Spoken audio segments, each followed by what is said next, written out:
Let's take a look at toast, the staple food source of kitchens all around the world. First, make sure your wire rack is set to the middle position.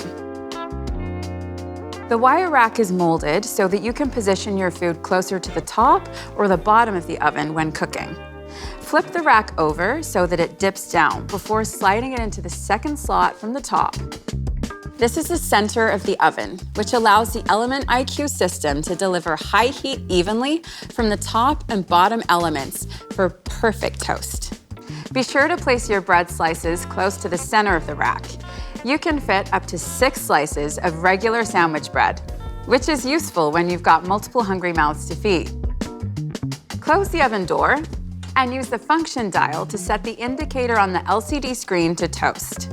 You'll see the toasting darkness icons at the top. The number above shows your darkness selection. Turn the temperature dial left to reduce the darkness or right to increase it. The number beneath indicates the number of slices. To adjust, turn the time dial left to decrease or right to increase. Press the Start Cancel button, and you'll notice the LCD turning orange. The timer will start.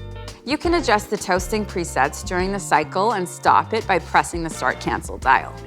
The Frozen Food button is a smart addition designed to help you achieve the best slice of toast every time. The Frozen button reduces the oven temperature and extends the timer slightly to make sure the toast is evenly heated without burning the outside.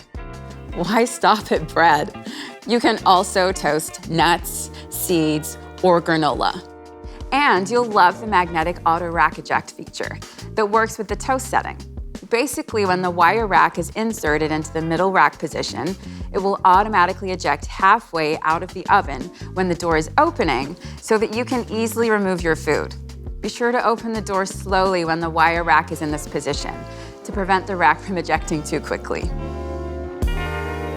All right, who wants a kimchi spiced chicken club sandwich?